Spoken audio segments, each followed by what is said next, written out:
Olá, tudo bem, Nóbrega? Seja bem-vindo aí à nossa live. Oi, Ju! Que bom te ver. Oi, Joyce! Obrigada por vocês estarem aí, Vanessa, Paulo. Oi, Mari, Tita, Sara. Que bom ter vocês aqui com a gente. Cristiano, Manu, Andressa, boa tarde. Oi, Mônica. Que bom que vocês estão aqui hoje. A gente vai falar com uma grande amiga minha, que é a Cristiane Iwakura. Ela vai trazer aqui algumas observações em relação ao processo civil e ao processo tributário no âmbito da execução, né? Como é que é o tratamento em cada um dos cenários. Oi, Natália. Oi, Davi. Oi, Dani. Tudo bem? Oi, Cláudia. Gente, muito bom ter vocês aqui hoje. Espero que o clima aí no Rio esteja bom. Aqui em Friburgo tá um friozinho legal, tá fazendo 15 graus agora. Tá aparecendo um solzinho. Oi, Breno, tudo bem? Bom, gente, esse quadro de sexta eu gosto muito dele, porque é uma oportunidade que a gente tem de fazer uma comparação. Ah, que bom que você gostou. Obrigada, Ju. Magda, Breno, muito legal ter vocês aqui com a gente. E a gente tá publicando, né? Vira e mexe a gente tem alguma novidade aí para passar de pensamento, de julgados. Essa semana agora, inclusive, vou estar passando, o PJT vai estar publicando os julgados que a gente vai ter virtuais, muita matéria tributária, tá? Então acompanhe, a gente vai estar publicando em breve isso, muita matéria tributária sendo colocada em julgamento no plenário virtual. Oi, Kaique, tudo bem? Oi, Paula, Matos, quer dizer, Denise, né? Porque vem um sobrenome na frente, a gente olha aqui.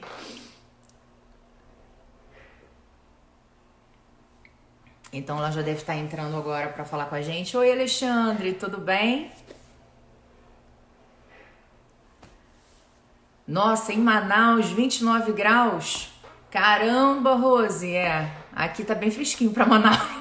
Eu imagino. Aí em Manaus, normalmente a temperatura não deve baixar muito não, né, Rose? Ela deve chegar aí em torno o quê? De 20 graus no máximo, numa temperatura mais amena? Oi, Igor. Oi, Darlan. Eu tenho alguns amigos que trabalham aí, que moram aí em Manaus.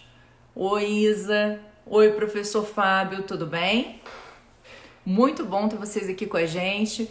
Eu imagino. Mas aí vocês têm uma grande vantagem, né? Que é justamente a floresta amazônica, que é uma coisa linda, né? Nunca baixa, eu imagino. Eu imagino. A temperatura é sempre, né? 29, calor, vocês não têm frio. Pra quem gosta de calor, é uma beleza, que tem gente que sofre muito com frio, né? Oi, Martins. Oi, Rê. Tudo bem? Ah, ela já aqui pediu pra entrar. A Cristiane já tá entrando. Vamos aguardar ela. Oi, Cris. Oi, Tudo bem? tudo bem, Micaela? Como é que vai? Tá me ouvindo? Tô te ouvindo, tô te vendo, tá tudo ótimo. Eu queria Tá. primeiramente te agradecer a disponibilidade de poder fazer essa live comigo. É um prazer imenso ter você. Para quem não conhece, a Cristiane, além de ser mestre, doutora em processo civil pela UERJ, né? Foi minha amiga de faculdade desde cedo na graduação da UERJ. É. Ela Sou sua amiga, sou. Não, é minha amiga, exato, é minha amiga, mas eu tô dizendo, começamos esse relacionamento há muito tempo, não vou dizer Nossa. a idade, não vou falar, tá? Ah, uns 5 anos atrás, né? A gente era bebê de chupeta na UERJ, né? Então, e hoje ela é coordenadora, inclusive, da escola da AGU na segunda região. Tem feito Isso. lives incríveis, né? Publicado, a gente tem divulgado algumas, então vale a pena vocês continuarem acompanhando, porque é muita informação boa e detalhe, de graça, né? À disposição da Sim. gente. Então, muito obrigada, Cristiane, por você estar aqui com a gente. E eu queria que você falasse com o pessoal aí que está nos acompanhando. Ah, Micaela, eu que agradeço aí pelo convite. Também gostaria de parabenizar você e o Quaresma, Guilherme Quaresma, também nosso colega, né, de faculdade, aí pelo projeto que vocês, né, já estão levando aí há um tempão, né? Eu tenho acompanhado tutoria jurídica já há um tempo, e agora também o PJT, né? Eu tenho visto também várias lives com vocês, E então, assim, parabéns, viu, gente? Está super bacana. Também trazem assim assuntos assim muito relevantes, com participantes sensacionais. Então, assim, o elogio é recíproco, tá? E minha Opa. admiração também é muito grande. Registrar aqui, né? A nossa turma é uma turma boa, né? O pessoal tá. Fico muito feliz de ver todo mundo aí se destacando nas suas áreas, né? Micaela sempre foi, Micaela e Guilherme foram sempre alunos lá, sentavam lá na frente, tiravam 10 em tudo. Então, assim, enfim, né? Não foi surpresa que vocês iam continuar esse caminho. E eu acho que vocês dois estão na Petrobras, é isso? Estamos na Petrobras. Muito bacana, muito legal mesmo. Pois E é é. isso, né? Tô lá agora lá na escola por um tempinho. Mas assim, eu sou procuradora federal, a minha lotação mesmo é a Comissão de Valores Mobiliários. Daqui a pouco eu devo estar retornando para lá, que acaba lá o nosso mandato, mas está sendo uma experiência muito legal de poder retomar essa parte acadêmica. E eu queria de novo agradecer o convite, porque é para falar de processo. Eu já não aguento mais, menina, falar de assunto que não tem nada a ver com a minha área. Mas, assim, falar de processo para mim é uma grande alegria. Muito Não, obrigada pelo convite. e você é absolutamente competente nesse tema, sempre foi uma referência, né? Então, assim, é realmente um conhecimento que eu acho que vai ajudar muito dos nossos colegas. Para quem perguntou aí, a Luana está querendo saber qual o tema abordado na live. Na verdade, Luana, essas sextas-feiras a gente faz um quadro processo civil versus processo tributário. A lógica aqui é a gente trazer conceitos do processo civil e verificar como é que é o tratamento disso no direito tributário. E hoje eu trouxe a Cristiane, que é doutora em processo civil, justamente para a gente poder fazer esse bate-pronto em relação a um tema que é muito comum para a gente, que é a execução. Né?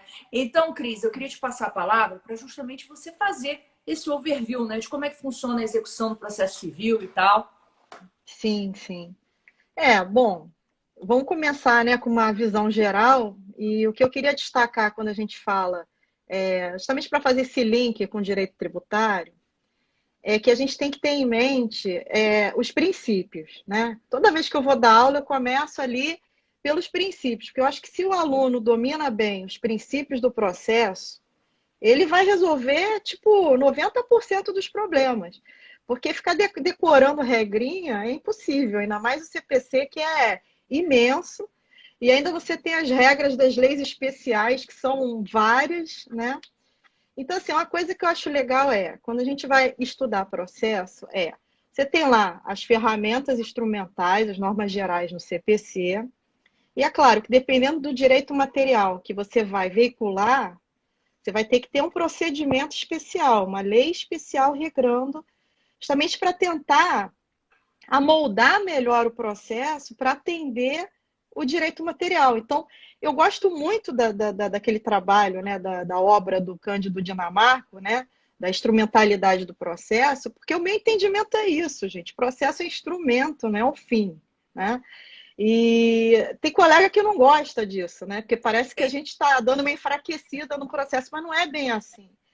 Eu só quero dizer isso, que é como se você tivesse ali a forma de bolo e o recheio é o direito material. Então você não pode ignorar.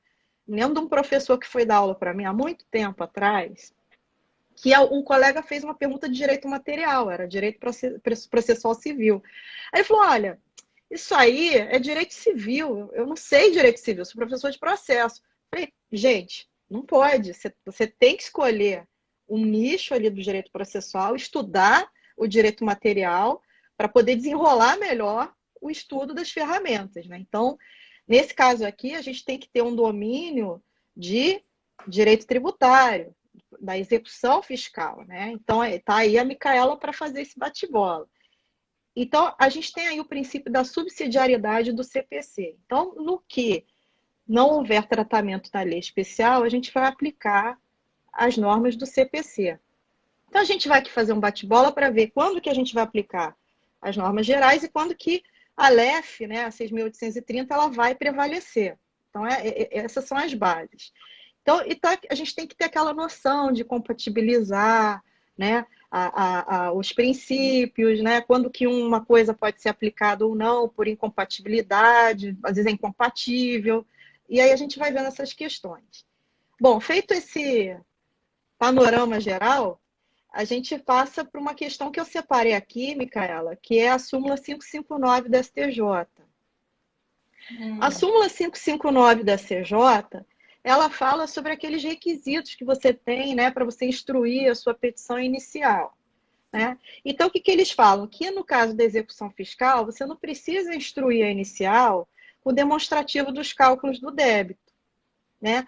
Ao passo que, se você for lá no CPC, né, o 798 especificamente, ele exige essa juntada.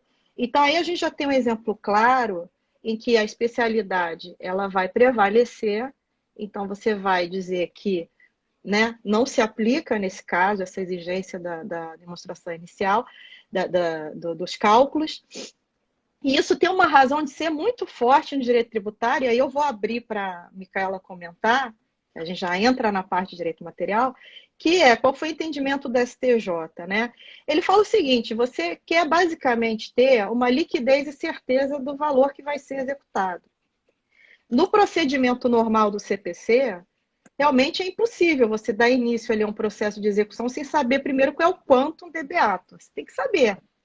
Então, você tem que juntar lá uma planilha. Inclusive, isso foi objeto de briga, muitas vezes. Eu me lembro quando eu advogava, né, quando era procuradora do INSS, né, que a parte sempre alegava aquela hipossuficiência, invertia o ônus, e a gente que tinha que juntar o demonstrativo de uma execução contra a gente mesmo, né?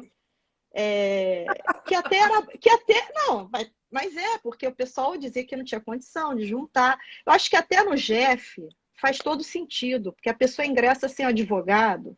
Então, a pessoa não tem conhecimento para fazer uma planilha, né, tal. Agora, quando ele tem um advogado, realmente essa inversão é um pouco estranha. Só que eu, como procuradora do INSS, eu achava bom, porque eu já estava juntando o valor que eu achava devido, entendeu? Então, eu não ia ter que brigar. Mas qual era o problema? Eu juntava o valor que eu achava que era devido, vinha logo o advogado, achava pouco, e já vinha impugnando os cálculos. Eu falava, bom, então aí não faz sentido essa inversão. Mas no caso da execução fiscal, a gente já tem uma diferença que é a CDA. Então, se a gente for na própria razão, e isso foi o que o STJ falou, da Lei Complementar 118 de 2005, ele fala o seguinte: basta a certidão da dívida ativa. Porque a certidão da dívida ativa ela já tem aquela presunção, né, de liquidez, de certeza do débito. Então, vejam como é que aí o direito material já influenciou no processo de execução fiscal. E aí eu Não, deixo aí. Você quer comentar? não, exatamente. Eu acho que, veja, a gente pressupõe também, eu achava até, Cris, que esse entendimento ele tinha que ser um pouco flexibilizado quando a gente fala de débitos que são imediatamente inscritos em dívida ativa, que geram essa CDA, sem que haja um processo administrativo prévio. Por quê? Porque no processo Ah, administrativo, você tem toda realmente a discussão e a lógica de constituição, você briga em relação à constituição daquele crédito, né? Então, se você tem algum erro na edificação e tal, você consegue ver, vem no auto de infração todo o cálculo que foi feito pelo fiscal para você poder compreender e questionar. E se não vem, você consegue anular isso administrativamente. Então, você tem uma visão melhor do crédito. Agora, quando você pensa naqueles casos que vão direto para a execução fiscal, sem que haja essa discussão no processo administrativo anterior, eu entendo que, de certa forma, acaba havendo um cerceamento de justiça do direito de defesa aí do contribuinte. Por quê? Porque, na verdade, você vai ter que adivinhar a que sim. cálculo chegou aquele procurador para poder inscrever um débito em dívida ativa e trazer aquilo na execução fiscal. Que a CDA é muito sintética, né? Ela não vem com todo o racional. Sim. Então, realmente, isso aí gera, eu acho, um pouco de dificuldade. E eu entendo que essa súmula ela tinha que ser, pelo menos, mitigada, né? Vamos dizer, a gente fazer um overriding dessa jurisprudência aí com relação a esse aspecto. Ou seja, entender que, nesses casos, realmente deveria vir o crédito discriminado até para facilitar a defesa do contribuinte. Não sei, o que você acha? Não, aí você colocou um ponto muito interessante, que aí você já está resgatando um princípio geral do processo civil, que é o do contraditório. Né? Então, realmente, se você não tem um contraditório efetivo, né? Você também não pode dar uma força tão grande assim, né, de liquidez e certeza para um título. Aí eu tô com você. Inclusive, eu acho que isso é algo que tem sido trabalhado na administração pública. O pessoal está tentando ao máximo racionalizar esses procedimentos, enfim, burocráticos, digamos assim, e permitir cada vez mais que o cidadão possa se manifestar. Hoje, eu entendo, por exemplo, num procedimento aqui de declaração do imposto de renda, eu já acho que melhorou demais com a tecnologia. Né? Hoje em Sim, dia você verdade. entra ali não é? Melhorou demais. Então, hoje em dia você cai na malha, mas você mesmo sai da malha, já faz a defesa ali dentro, você entende por que você caiu na malha. Então, Exatamente.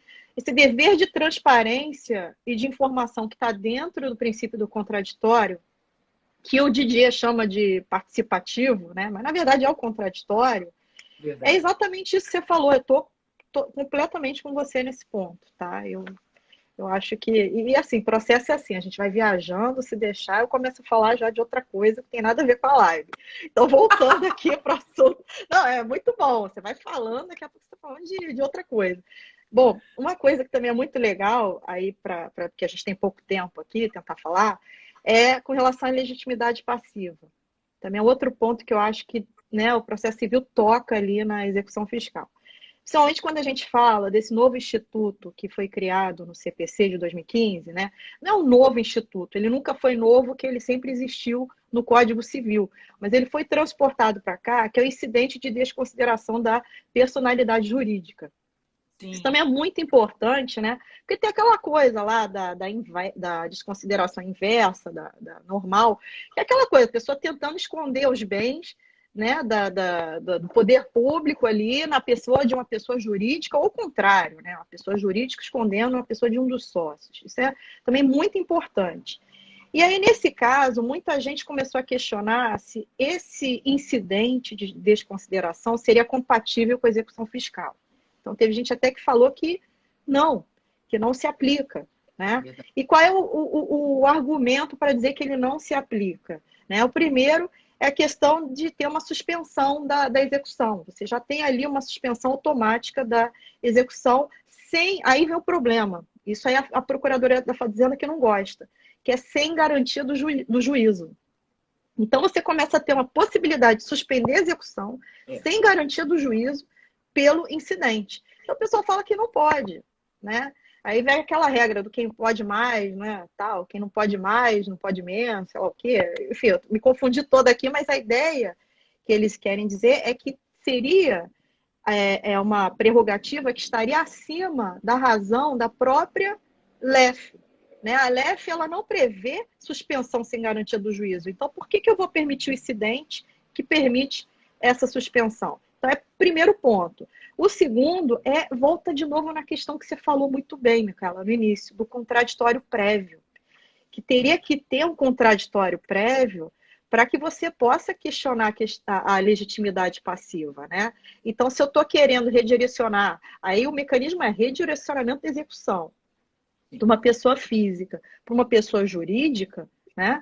Aí você teria que ter um contraditório prévio, pelo menos da pessoa jurídica, para ela ter oportunidade, né, se manifestar, de repente dizer que não, aquele ato ali foi ultravires, ele foi praticado dentro dos poderes que eu dei para aquele representante, para aquele sócio. Então, assim, é importante. Então, você vê como a gente voltou nos princípios de novo.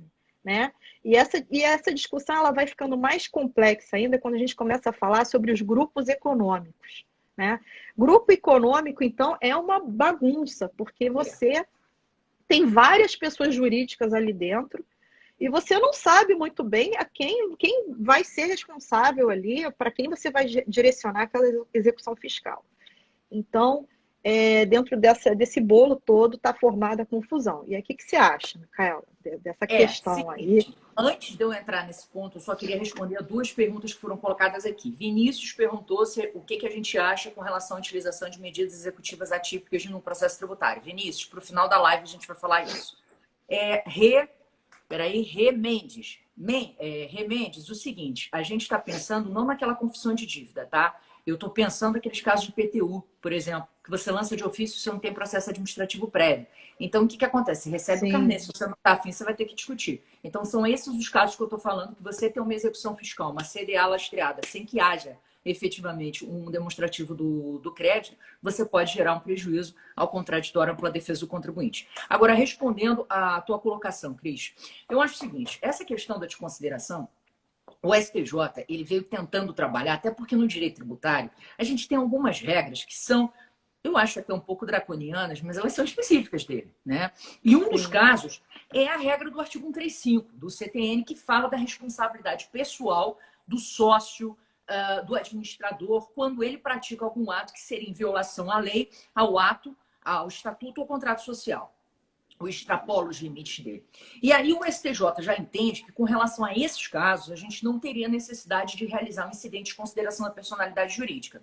Mas ele veio no sentido de entender a possibilidade de você utilizar esse incidente, ou seja, ele acabou, de certa forma, dando uma acalmada na doutrina, porque tinha muita gente que entendia que não. A Marielbe era uma das pessoas do direito tributário que defendia a possibilidade da utilização do incidente de uma forma mais ampla. Já o Antônio Cabral, nosso colega lá da UERJ, entendia que não era cabível a utilização do incidente de consideração no âmbito da execução fiscal. Mas, assim, sim. o STJ entendeu que seria possível, desde que não fossem as hipóteses do artigo 135, mas sim nos casos de artigo Isso, 133 e de artigo 134, não é isso? Eu acho que ele decidiu isso. bem, Cris, até por uma questão de utilidade, né? Porque no 135, de Sim, fato, se você age contra a lei, você, estando ou não na CDA, você já está no risco de ser acionado. Eu acho que a lógica de sim, você redirecionar a execução para o sócio é, de fato, quando você tem a prática de um ato em fraude, em simulação. A gente está pegando o sonegador, né? Que utilizou a pessoa sim. jurídica como uma espécie de aparato, né?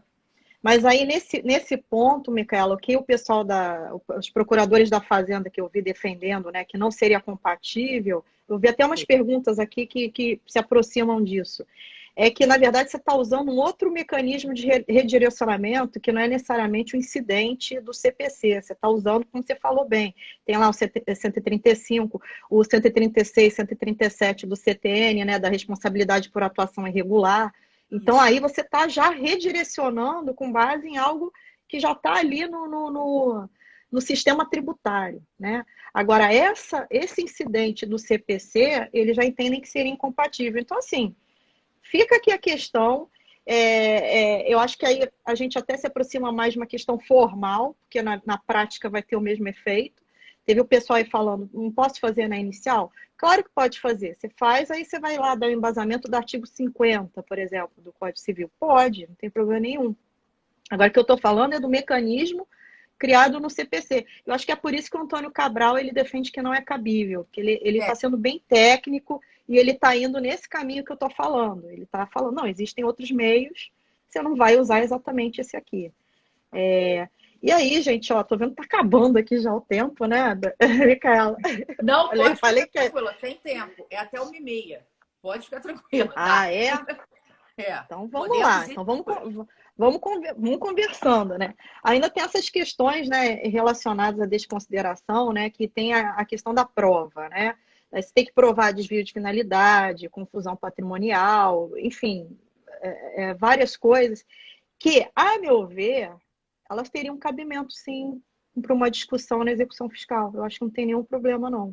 Eu acho até que isso é do interesse da Fazenda Pública, né? Você tem que ter realmente suporte probatório bem amplo, bem forte, para você poder também ter lá no final um resultado satisfatório. Porque que adianta você ficar ali com a pessoa errada, com a pessoa que não vai pagar, não é? É verdade. Podendo já discutir ali na própria execução fiscal tudo para tentar encontrar o devedor certo e mais, que tenha a capacidade de realmente pagar o que ele está devendo. Então, assim, eu acho super válido.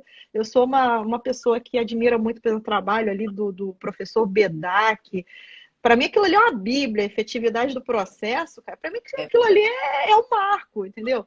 Porque é isso, gente. Você tem que parar com essa coisa de formalidade, de ficar dando nome para procedimento. Ah, isso não pode aqui, porque isso aqui é só cabível lá. Gente, como eu falei, o processo é instrumento. Se der para discutir tudo ali e resolver, vamos resolver, É a melhor né? coisa, menos burocracia, né? Melhor Menos burocracia. coisa. Bom, aí para finalizar aqui a nossa discussão, aí eu vou trazer um princípio que eu acho muito importante. E eu acho que agora com a lei da liberdade econômica, né, com toda essa tendência mais liberal que a gente está tendo, que eu acho que tem aspectos muito vantajosos, muito salutares aí. A gente tem um princípio que está ganhando uma força imensa e acho que até os colegas na administração pública estão começando a entender ele melhor, que é o princípio da proteção do devedor, que vem junto com o princípio da proteção da empresa, que é parar de olhar para o administrado, para o devedor, para o contribuinte, como se ele fosse um inimigo. Gente, pelo contrário, ele é o teu maior aliado. Você está ali. O nosso nome é o quê? Nós somos servidores públicos, estamos aqui para servir. Então a gente tem que ouvir essas pessoas com mais atenção, né? Porque a realização do interesse público não é apontar o dedo e falar, ó, vai pagar a multa, ó, inadimplente. Não é isso. É tentar também entender melhor, dentro do contraditório prévio, efetivo, por que que a pessoa está naquela situação de dívida, de inadimplência, ou num procedimento de falência. Eu vi até recentemente uma live sobre procedimento de recuperação de empresas, e isso tem que estar dentro do administrador público. Então, ele tem que tentar, dentro da atuação dele, cumprir o dever dele de fiscalização, enfim, de cobrança, tudo, mas sempre tendo essa preocupação de entender o outro lado e, dentro daquilo, prover os melhores meios possíveis para satisfazer lá o débito ou regularizar a situação da pessoa. Então, dentro do princípio da proteção do devedor na execução, isso já vem lá da execução normal, artigo 805 do CPC, que fala lá que você vai ter, por exemplo, a propositura da ação do domicílio do devedor, né? Você vai ter a execução menos gravosa possível para o executado. Porque qual é a ideia? Isso vem do direito econômico, você não pode canibalizar o capital. Então, a arrecadação da fazenda, ela está ali, é o contribuinte, é a empresa, né? Então, eu não tenho que puni-lo, eu não tenho que, enfim, eu tenho que justamente tentar fazer com que ele volte à rigidez natural que ele tinha. E aí Exato. eles falam, não é, Micaela? Porque assim, a gente tem que pensar assim. E eu acho que a Procuradoria da Fazenda, ultimamente, está fazendo um diálogo excelente com o contribuinte. Eu acho que eles estão começando a se aproximar mais e ter essa visão como aliados. E Naquela nesse live ponto, mesmo, eu queria até naquela. fazer uma colocação Tá, rápida, que é o seguinte, Cris, a Daniele aqui, que até está nos assistindo, a gente está com vários amigos aqui que são procuradores, Mônica, Daniele. Daniele, ela tem um livro sobre psicologia fiscal, inclusive fez um mestrado na UERJ. E tem tudo a bacana, ver com super esse tema que você está bacana. colocando, né? Justamente você olhar, você pensar, você ver como é a melhor forma de trazer o contribuinte para junto dele entender o quanto ele é importante para o Estado e o quanto o Estado é importante para ele, né? Existe essa Isso. relação.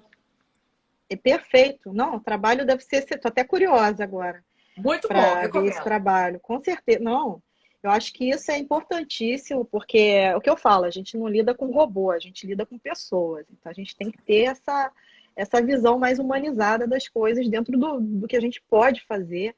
Então, assim, como eu falei, aí você vai ter também ali junto, forte, o princípio da preservação da empresa. Então, por isso, por exemplo, que se impede a penhora do faturamento da empresa, por exemplo. Isso aí já é uma nuance do direito material que está influenciando o processo.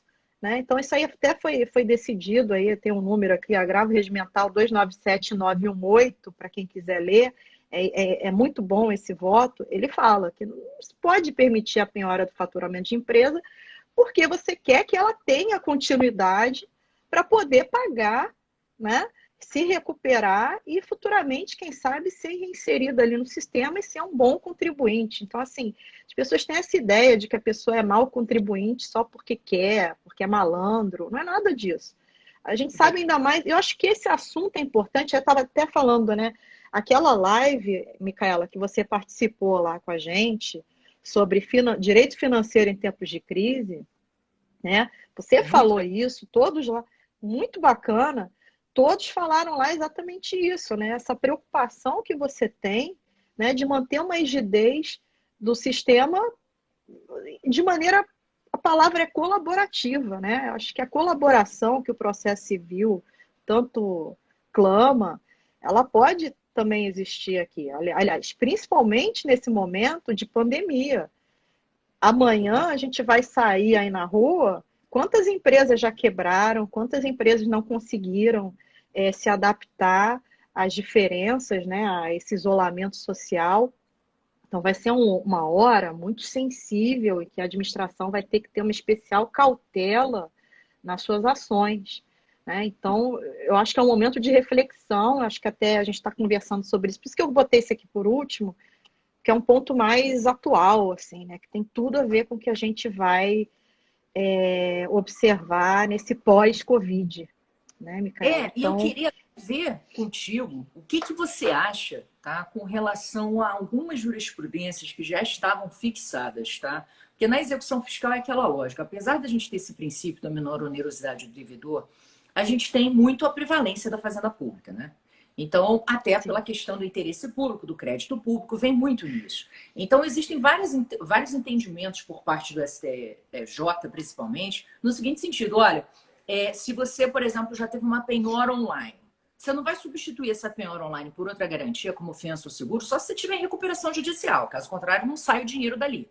Né? Outra uhum, questão que também eles colocam muito claramente, eles não consideram haver, porque a lei de execuções fiscais, esse é um ponto que está havendo uma briga intensa, tá, Cris, no âmbito tributário, relativamente ao seguinte: de fato, a lei de execuções fiscais, ela faz uma equiparação em grau de liquidez entre o seguro, garantia, fiança bancária e o depósito. Tá? Mas acontece que processualmente, beleza, é tudo igual. O problema é que o depósito, no âmbito da execução fiscal, ele vai direto para o Tesouro Nacional, né? Para os cofres do Tesouro. Então, ele é sim, utilizado. E aí existe uma discussão hoje muito grande com relação à possibilidade de algumas empresas levantarem esse tipo de garantia em dinheiro, né, os depósitos, e substituírem por um seguro garantia ou fiança bancária, dizendo: olha, a mesma coisa, me deixa levantar porque eu estou precisando utilizar esse capital, esse meu caixa. E geralmente o entendimento tem sido não. Não vai levantar, porque a jurisprudência do STJ vai no sentido que você não pode levantar. Ou seja, você só vai poder. Porque uma coisa também, Cris, e aí é importante a gente fazer uma divisão. Tem muita gente que está querendo levantar e não dá garantia nenhuma. Aí levantar e não dá tá, garantia nenhuma, aí é uma zona. E a gente está saindo do âmbito da lei processual. Não dá. A lei de sim, processo de execução é clara. Né? Eu tenho que garantir o crédito. E se eu não garantir o crédito, vai ter arrolamento, vai ter medida cautelar fiscal, vai ter penhora administrativa, vai ter tudo que a gente pode utilizar para fins de garantir esse crédito tributário de alguma forma. Aí, sim, beleza. Se a pessoa quer garantir o crédito e substituir um depósito por uma garantia financeira que é ele equiparada, eu acho que racionalmente falando e só visualizando o que está previsto na Lei 6.830, seria factível. Ainda mais com esse cenário que você acabou de colocar muito bem, está recebendo inúmeros elogios aqui, no sentido justamente de que a gente precise ser sensível. Ou seja, o contribuinte ele tem que andar. O sim, depósito, ele é um impacto no caixa do contribuinte. Você não contar com aquele dinheiro para investir, para poder manter emprego, para poder se manter vivo, como no contexto atual, é muito grave. Agora, também é uhum, grave eu pensar o seguinte: pô, não vou garantir nada, né? E aí veio a decisão do Fux, né? Dizendo que, por exemplo, seria possível a substituição do depósito do sim, seguro, que haveria um impacto violentíssimo para a União Federal. sim. E aí eu coloco para você o que, que você acha nesse contexto. É, eu acho assim que não é uma questão muito simples, né? Inclusive o que o professor Fux com certeza, né, fez foi muito bem pensado. Inclusive eu elogio muito quando alguém toma alguma decisão preocupado em primeiro avaliar quais são os impactos daquela decisão, né? Essa coisa que você tem que pensar nos impactos, os efeitos, como é que isso aí vai repercutir no mundo. Não é só Claro. decidir lá a norma A mais norma B e pronto, né? Não é assim. Você tem que ver. Eu acho o seguinte, eu até vi aí um comentário do Felipe, né? O Felipe está aí assistindo a Tá. gente. A partir do comentário dele, só um panorama geral. A AGU, porque ele perguntou aí, a AGU podia regulamentar o negócio jurídico processual, tudo que nem a PGFN. Só que assim, só deixar bem claro, gente, que a PGFN, ela é vanguarda, cara. Ela está na frente do tempo. É Tá? verdade. Eles estão super avançados. E a AGU, Eu estou até promovendo aqui uns eventos de aproximação entre PGFN e AGU para ver se a gente convence o pessoal lá a adotar os mesmos meios, que eu também concordo, tem que ser isso aí. Agora, a gente já tem várias câmaras de conciliação que estão, enfim, estão dando essas ideias, o pessoal gosta da palavra nudges, né? Esses empurrões, para a gente começar a fazer mais esse tipo de negociação com os particulares, também nas execuções que não corram lá na Fazenda Nacional. Então, assim, gente, isso aí está sendo feito. Eu acho que o caminho é exatamente esse. E essa questão de substituir, por exemplo, uma garantia por outra, tal, eu acho, assim, já falando de uma maneira mais genérica, né? Eu acho que isso aí é possível ser, como eu falei, primeiro, você avaliar quais são os impactos daquela decisão. Então tem que ter uma análise econômica pesada aí. Eu acho que não é jurídico só. Tem que ter um especialista em economia ali para falar, ó, é possível. Tem que ter muita gente muito técnica para dizer qual é o melhor caminho, né? E eu também acho o seguinte, que dentro desse princípio da proteção do devedor, da proteção da empresa, você também pode avaliar isso pensando, né, no que vai ser melhor para que ele possa se reerguer lá na frente. Com E como certeza. você falou bem, você falou muito bem, Micaela, tem gente que também é abusada, não quer garantir nada e quer se valer de todos os benefícios. Então, gente, é a busca de um equilíbrio. Agora, quem é que vai me dizer isso, sinceramente, não é o CPC sozinho, não é a 6.830 sozinha. Isso aí vai ser uma análise no caso concreto, com vários especialistas, seguindo lá as regras. A LINDB está aí, gente. A LINDB, ela está aí para dizer isso. Vamos analisar os impactos de tudo, não só no judicial, mas principalmente no administrativo. Então, a LINDB está aí para orientar a gente. Eu acho que ali na LINDB a gente já tem suporte mais do que, vamos dizer, suficiente para fazer isso aí. Então, eu acho que uma decisão como essa do Fux, ela está de acordo com o que a LINDB está falando, por exemplo, né? Se ela está privilegiando ali a recuperação de uma empresa, ou ela está dizendo que, poxa, esses impactos aqui vão ser péssimos para a fazenda pública, então eu também não posso fazer isso. Então tem que ter esse tipo de bola de cristal, vamos dizer assim, técnica, né? Bola de cristal não, porque você não vai tirar isso do nada. Então eu concordo, sabe? Eu acho que a gente está no caminho certo, mas eu reconheço que ainda tem muita coisa aí para ser estudada. Eu não tenho, aí eu reconheço, eu não tenho essa capacidade do direito econômico para falar, para vir aqui falar uma coisa para vocês, né? O que eu posso dizer do ponto de vista processual que existe sim a possibilidade. Outra regra que é uma sinalização importante nesse sentido é o 190 do CPC. O 190 do CPC é aquele que fala na possibilidade de flexibilização procedimental entre as partes. Então, você já começa a aproximar o processo mais de algo privado, né? Algo que pode ser convencionado entre as partes. E aí, quando o pessoal fala muito em... Se estiver acabando, aí você me fala, viu, Micaela? Que você sabe que processualista fala pra caramba. Mulher, então eu vou falando aqui. E duas aqui, então, o negócio vai, né? Não, então, assim, um outro ponto que eu acho importante é o da indisponibilidade do bem público, que é algo que já foi mitigado há muito tempo. Então, quando você fala em negócio jurídico processual, em meios alternativos de conciliação, pacificação, mediação tal, você sempre esbarra nessa questão da indisponibilidade.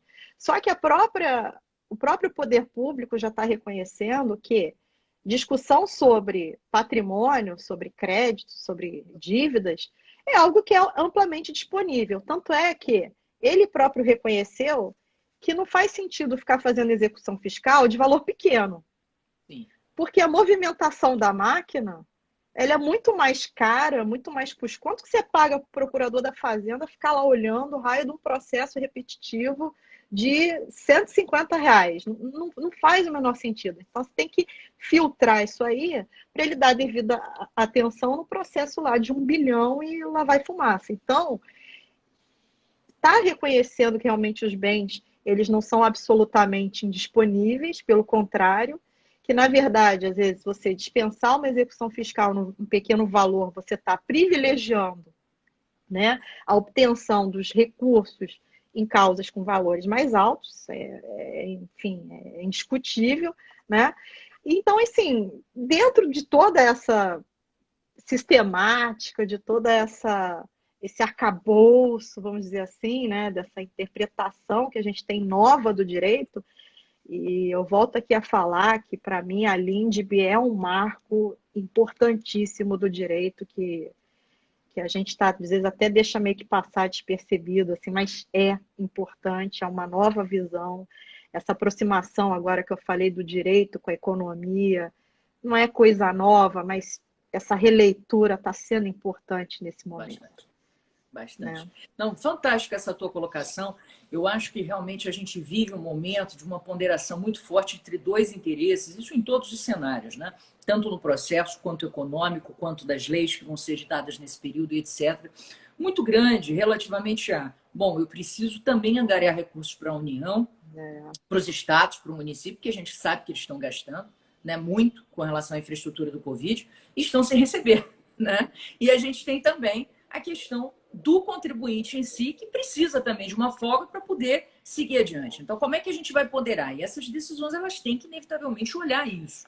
Eu acho que, por um lado, houve uma aplicação, e aí só para encerrar a questão da menor onerosidade, muito interessante do STJ, relativo ao artigo 15 da LEF, que ela dizia que, na verdade, o credor ele pode, a qualquer momento, solicitar a substituição da garantia, enquanto o devedor poderia, a qualquer momento, substituir a garantia dada por seguro, fiança ou depósito, que são os mais líquidos. E aí eu achei interessante ele chegar a dizer o seguinte, olha, com relação ao credor não é bem assim. Né? Se já foi aceito, teve uma decisão clássica do STJ que foi exatamente isso. O PGFN tinha aceito, na época, uma carta de fiança, que tinha sido dada por uma execução fiscal, na sequência, parece que havia uma distribuição de dividendos, e aí ele pediu a penhora do valor da distribuição de dividendos, dizendo, não, esse valor é mais líquido que a fiança. E aí o STJ falou, peraí, dá um tempo, você acabou de aceitar a fiança, não tem sentido nenhum você correr atrás dos dividendos, né? Sim. Ou seja, é necessário haver um equilíbrio. É quase que uma preclusão consumativa, né? Que ele, né? Exatamente. Né? Foi isso aí. Então, assim, foi interessante nesse sentido, né? E aí, já entrando no tema que você pontuou, até Felipe também mencionou, e aliás, eu quero mandar um beijo para Felipe, para Fábio Fraga, para Paulo Aires, para Helena, para Paula, para todo mundo que está aí, que estão nos assistindo. Obrigada por vocês estarem acompanhando a gente nesse momento, muito legal. Mas, assim, então... o pessoal do Tributário Atual também, a Alice Krieger, que está aí, a Dani, que eu já tinha falado, Nascimento. Então, muito obrigada, gente, pelo acompanhamento. Mas, bom, falando da questão do negócio jurídico-processual, eu enfrentei, à época, quando a gente estava elaborando o primeiro negócio com a Fazenda Nacional, justamente uma dificuldade muito grande, mas não por parte da Procuradoria, foi ótimo, por parte dos juízes, porque eles entendiam exatamente esse ponto que você colocou. Olha, mas eu não posso negociar direito tributário é crédito público, mas eu não estava negociando crédito público, eu estava negociando garantia. Aí eu dizia, mas meu filho, o que eu estou falando aqui é garantia. Não, mas eu tenho minhas dúvidas se a gente aplica o artigo 190. E aí, claro, com o tempo, inclusive na época, eu lembro que eu mudei. Eu não falava mais negócio jurídico processual para não ter problema. Eu dizia, é uma forma de garantir o juízo. Pá! Aí a pessoa aceitava e não tinha discussão. Eu falei, cara, que loucura, né? Às vezes o nome do negócio é que muda tudo. Não, então, não. Assim, o pessoal faz muito essa confusão. É porque ele está lá no 190, né? Pois é. E ele fala expressamente essa questão da indisponibilidade. Fala, né? Que não pode quando é indisponível. Aí acabou. Aí o pessoal vê um nome ali, vê Fazenda Pública ali, já fala que tudo é indisponível, né? Nem olha o que é. Exatamente. É uma loucura. E o pior é que isso dificulta, porque eu acho, e aí, assim, você tem muito mais conhecimento para falar sobre esse assunto que eu, mas eu acho que o Código de Processo Civil de 2015 ele trouxe realmente uma visão muito inovadora do direito. O objetivo dele vai muito na linha do que você defendeu desde o início da live. O processo é instrumento, gente. O processo não é fim. Então, vamos resolver, né? Instrumentalidade das formas, eficiência, efetividade do processo. Vamos embora, né? Então, não tem sentido você querer impedir. Você ir contra, mas também aquele problema que a gente tem muito grande, de que quando a gente traz uma lei nova, as pessoas têm muita dificuldade de mudar o modelo mental delas, né? Até elas conseguirem se readequar àquele contexto que está sendo trazido. E eu acho que é um pouco disso também que a gente está vivendo, né? E aí eu queria saber de você o seguinte, foi até uma pergunta que foi feita aqui no início da live, no seguinte sentido. Medidas executivas atípicas, tá, Cris? É aquele negócio da apreensão do passaporte, aquela coisa toda. Tem muita gente que questiona, e saiu uma decisão, ainda não é entendimento firme, tá, do STJ, foi uma turma que assim decidiu, acho que se não me falha a memória, foi a primeira turma no Sim, HC, que entendeu que não era o caso de você aplicar medidas executivas atípicas à execução fiscal. Porque dizer, olha, na execução fiscal você já tem uma montanheira de garantia, então não tem sentido nenhum você usar isso aqui na execução fiscal. E aí eu queria saber a tua opinião. O que você acha? Você acha que é algo factível da gente poder utilizar na execução fiscal ou não? O você acha? é. Quando você fala medidas executivas atípicas, são todas aquelas que não estão previstas na Isso, LEF? É isso que você isso. está tomando? Estou falando Tá, assim, aquelas de apreensão de passaporte, apreensão de CNH, que eles usam dentro do CPC como sendo questões que o juiz pode decidir é, sem base legal. entendi. Para forçar a barra mesmo, né? Para Isso, tentar força a fazer com barra. que a pessoa cumpra a qualquer momento. Eu acho o Exatamente. seguinte, pois é, né? Eu vejo isso com bastante reserva. Por quê? Porque eu acho que você tem que ter um balizamento legal um pouco mais claro, um pouco mais transparente, para evitar que isso aí vire algo que vá depender do entendimento pessoal de quem está julgando, entendeu? Eu acho muito perigoso, porque assim, vamos lá, a gente está na civil law, então tem que seguir o que está na regra, beleza. Às vezes engessa, mas é uma segurança jurídica. Então, acho que pelo argumento da segurança jurídica, eu entendo que tudo que está muito aberto e que depende muito do que a pessoa lá que está julgando vai entender ou não, sem um balizamento, eu acho um pouco perigoso, tá? Então, assim, eu acho que é válido se você tiver um mínimo de previsibilidade por parte de quem vai sofrer aquela medida sobre o que ela vai poder fazer ou não fazer. Eu acho que aí eu também estou somando um outro princípio importante, porque eu falo, o princípio resolve tudo, que é o da não surpresa. É É o da verdade. não surpresa. Porque eu estou ali no processo, vamos dizer que alguém está executando alguma coisa comigo, eu tenho mais ou menos uma margem de previsibilidade do que eu posso sofrer ou não.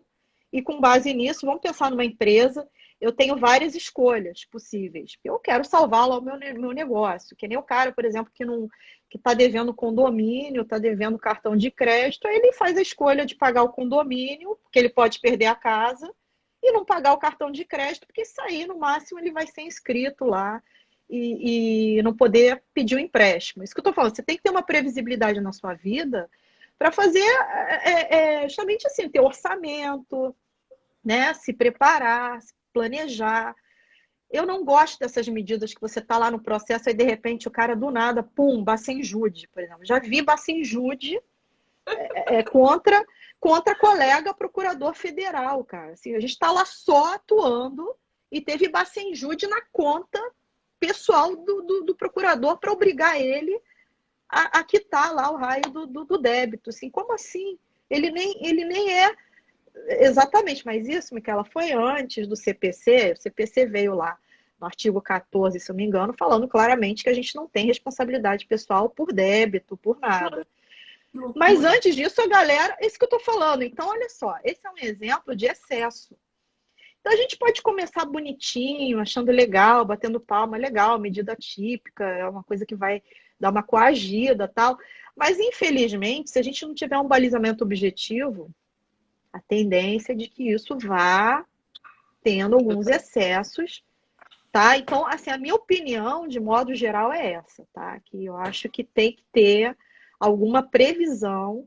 E se não tem, que isso aí é papel do legislativo, acho que não é papel do judiciário, nem para fazer esse tipo de coisa. Aí a gente já começa até a falar do ativismo judicial aqui, outro papo legal também para conversar, que é isso, né? A ausência de previsão específica. Não, Né? E sim, nesse isso ponto, gera muita. Veja, você tocou num ponto que eu acho interessantíssimo, que é o seguinte: particularmente, tá? Eu também acho que a gente, no âmbito da execução fiscal, não teria condições de usar, talvez até só numa situação excepcionalíssima, porque na execução fiscal eu tenho o mundo na minha mão.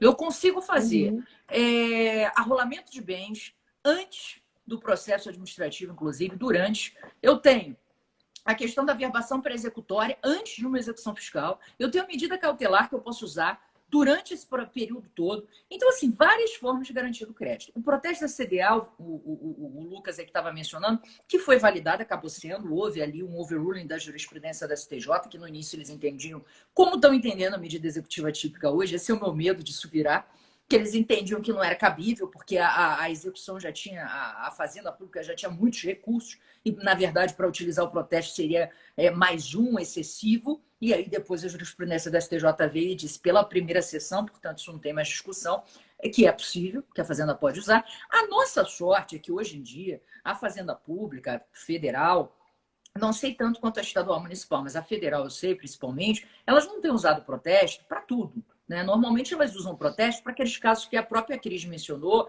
de que o débito é pequeno, que você não vai fazer uma execução fiscal. Então, até 20 mil Isso, reais. Né? muito bom, Aí é uma exatamente. medida Esse razoável. Né? é Você não está. razoável, Diga. mas o protesto ele também está previsto lá, né? Tá. Né? Assim como também outra medida que eu acho muito interessante é a verbação, por exemplo, a verbação de dívida no registro de imóveis. Isso eu acho ótimo, porque protege a pessoa que vai comprar um imóvel, ela já sabe que aquilo ali está gravado, que está rolando uma ação judicial. Então, esse tipo de medida, que eu acho que até tem um cunho bastante cautelar, né? Eu acho interessante. Agora, essas mais coercitivas, por exemplo, que você falou, passaporte. Olha só que coisa louca, né? Imagina, a pessoa está devendo um negócio e você retém o passaporte. Você já está começando a entrar na esfera da liberdade dela de ir e vir. E se ela está precisando do passaporte justamente para fechar. Estou falando agora em Covid, com meio virtual, não, mas se ela está precisando disso justamente para ganhar lá o dinheiro, para tocar uma atividade, algo essencial, prestar um serviço. Então, eu falo, você tem que ter essa métrica, você tem que entender se a restrição que você está impondo tem utilidade e se ela é adequada para você atingir aquele fim. Então, aí a Claro. gente entra já nas questões, né, de necessidade, adequação dos meios. Exato. Porque esse do Bacenjude, por exemplo, aí, não teve adequação nenhuma, não tinha pertinência nenhuma com o caso, é isso que eu estou falando, essa que é a minha preocupação, né? Se todo mundo tivesse a mesma cabeça, né, pensasse assim, Seria tudo bem, mas diferente. não é. Mas não é. Exatamente. Então, eu quis dizer, Micaela, é claro, que num caso ou outro eu vou ser favorável a uma medida cautelar atípica. Nesse caso, por exemplo, da dispensa da execução fiscal, legal, tudo bem, põe lá, tal. Inscrever a pessoa no cadastro para dizer que ela tem uma dívida, até aí tudo bem. Tudo bem, não só porque não é uma punição para a pessoa, é o que eu falo, é uma proteção de outras pessoas dentro daquele sistema, Sim. né? Eu acho que eu tenho que ter o direito de saber se alguém é devedor ou não antes de contratar com ela, né? Eu acho que a gente podia até ter, começar a viajar aqui, né? Um sistema de rating, de crédito, de pessoal, das pessoas, para você saber com quem você está contratando, o que se esperar daquela pessoa, né? A gente vai chegar ainda nisso, tá, gente? Eu andei vendo Black Mirror aí, tem uns episódios que é isso aí, o negócio vai acontecer. Mas é isso, viu, Micaela? Necessidade e adequação são as palavras-chave para qualquer medida atípica, vamos dizer assim. Não, perfeito, achei ótimo, Cris. Olha, infelizmente o nosso tempo está chegando ao final, senão a gente ficaria a tarde inteira aqui falando, porque esse papo tá bom. Mas olha, eu É, quero te agradecer demais por você ter participado dessa live. Com certeza haverá novos convites aqui para a gente discutir, principalmente ativismo judicial, que eu também acho que é um tema fantástico para a gente debater. E eu uhum. queria te agradecer e deixar para você falar aí com os nossos ouvintes Ah, aí que estão acompanhando. claro.